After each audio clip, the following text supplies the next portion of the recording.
वेद, पुराण जिनमें ज्ञान का भंडार है, लेकिन इनमें से एक ऐसी किताब है जिसकी बात करने से भी लोग कतराते हैं। लोग ऐसा मानते हैं कि ना तो इस किताब को घर में रखना चाहिए और ना ही पढ़ना चाहिए, क्योंकि इस किताब को पढ़ा जाता है सिर्फ और सिर्फ तब जब किसी की मृत्यु हो जाती है। मृत्यु एक ऐसा सच है जिसे बहुत कम लोग ही समझ पाए हैं।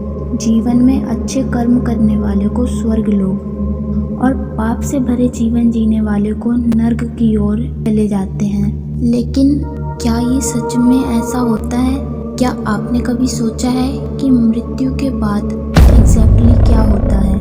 इस सब के बारे में हम जानते हैं इस एक किताब से जिसका नाम है गरुड़ पुराण। गरुड़ पुराण में विष्णु जी ने ये बताया है कि यमलोक में चित्रगुप्त के पास हर इंसान के कर्मों की लिस्ट होती है।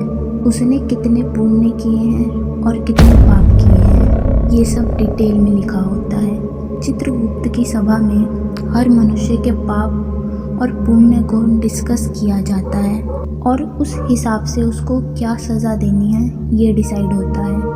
जिनके दिल साफ हो, संत साधु और जिन्होंने अपने जीवन में दान किया हो या जिनकी मृत्यु किसी तीर्थ स्थल पे हुई हो, उन लोगों को स्वर्ग की ओर ले जाया जाता है और हर तरह की सुख सुविधाएं दी जाती हैं। और जिन लोगों ने पाप किया हो या दूसरों को दुख पहुंचाया हो, उन्हें यमलोक पहुंचाया जाता है और वहाँ उनके बुरे कर्मों का फल उनका इंतजार कर रहा होता है। और वहाँ उनकी मुलाकात होती है यमराज से, जो उन्हें उनके पापों की सज़ा देते हैं। गरुड़ पुराण में अलग अलग पापों और दुष्कर्मों के लिए 28 अलग अलग भयानक और दर्दनाक सज़ा बताई गई है। हर बुरे कर्म के लिए एक सज़ा है और इनमें से कुछ सज़ा है जैसे जो लोग दूसरों की संपत्ति चुराते हैं उनको यम के सेवक चाबुक से मारते हैं। जो लोग दूसरों को अपने फायदे के लिए नुकसान पहुंचाते हैं उन्हें यम के सेवक गरम तेल में तलते हैं। जिन लोगों ने दूसरों के साथ किसी भी तरह का छल कपट किया होता है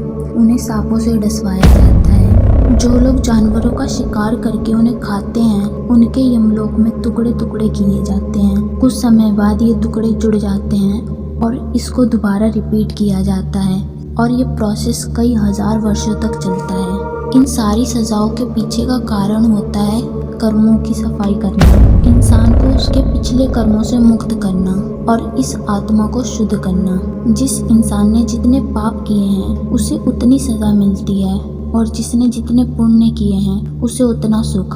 और इस सब के बाद आत्मा का पुनर्जन्म का प्रोसेस शुरू होता है। इसी प्रकार की और भी वीडियोस देखने के लिए मेरे चैनल को सब्सक्राइब कीजिए। धन्यवाद।